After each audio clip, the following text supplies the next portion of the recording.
IA Resource Center has produced an online guide instructing students in the use of 8 different gender-neutral pronouns.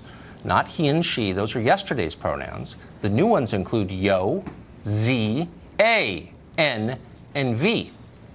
Kathy Rue is the founding publisher of Catalina Magazine, in addition to being our spirit guide through thorny questions like this one. Kathy, I'm grateful that you came tonight. I couldn't think of a single other person who might be able to explain this to us. So I want to walk you through some of these pronouns, and I want to take it as seriously as I can, because I know very soon I'll be forced to participate at gunpoint, so we might as well start now. It's not forced at gunpoint. You're going to enjoy it. Well, I think if recent history is any precedent, yes. We're laughing about this now. It'll be mandatory tomorrow.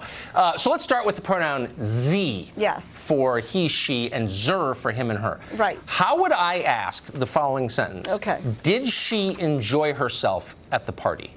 I want to get it right. Did Z enjoy herself at the party? Okay, that sounds like Henry Kissinger. Okay, that sounds like a German accent. Are you sure that's right? That is absolutely correct. Yes, yes. Okay. This is in many universities have put out these pronoun guides. So yeah. So because the Germanic accent is more sensitive. I'm tracking with this now. So let's try this sentence using again Z and Zer. Of course. She cooks dishes using ingredients she has grown in her yard. It would be Z cooks dishes using ingredients Z has grown in their yard.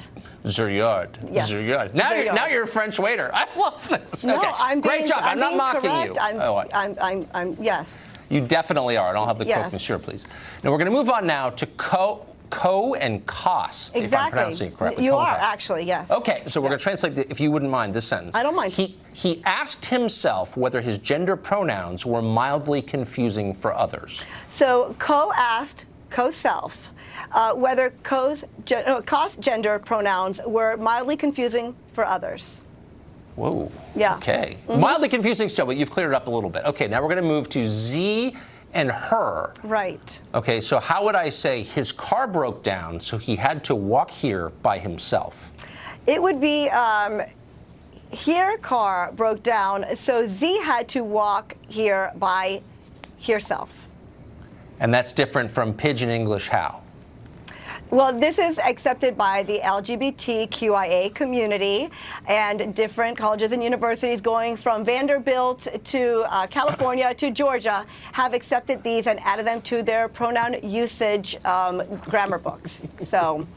I know a number of members of that community have never heard of any of this, but whatever. We're going to try one last one, and my producers promised me this is real. Yeah. It's yo. Yo, and this is why I think this is written by The Onion, but whatever. They promise this is real, according to the scholars at UC Davis. Yo is for he and she. Yes. Yas or yos is him or her, and of course yourself is for himself, herself. So how would I ask? Right. She'd better leave now if she wants to make her flight in time. So yo better leave now if yo want to make your flight on time. Yo's flight on time. Yo's flight. I'm sorry, yo's flight on time. Yes. And it could be purse, P-E-R-S. I mean, there's different, you could choose whichever pronoun you're comfortable with. So it doesn't have to be one of these pronouns. There are many. There are many, an infinite number. But isn't the purpose of language is to communicate mutually agreed upon using mutually agreed upon definitions, right? So if I replace language with something that's dumber, less precise, and embarrassing, how does it forward the purpose of language itself, which is to facilitate communication? Smarter, not offensive, and forward-thinking, I think, is the way we'd be correcting our language. You're totally right. And I've forgotten the kind of underlying assumption here, which is that all change is good. All change is good, and language does change, and this is a sign of the future. And in 50 years, I mean, this is just going to be automatic. We're not even going to think twice. So the transgender community has embraced this. I think it's a question of not grammar. First of all, there's no community. I mean, what does that even mean? By the way, can I just say, because I can't resist, if I ever wake up one morning and find that I have been drafted involuntarily into some community, I'm gonna resist, because I'm not, the only community I'm a part of is my family, and I don't want to be in a community. I mean, does anybody ever say, you know what, I'm not part of your community? Well, that's the beauty of this. I mean, you can be part of a community. You don't have to be part of a community. You can be who you want to be. You can say, hey, I don't want a pronoun. No pronoun for me, please. No, you can't. Yes, you can do that. Everything is mandatory. All change is good. Everything is mandatory. Those are the two rules we all live by now. Kathy or Ruth, thank you. Thank you. You are quite a Sherpa. I appreciate it. Thank you very much.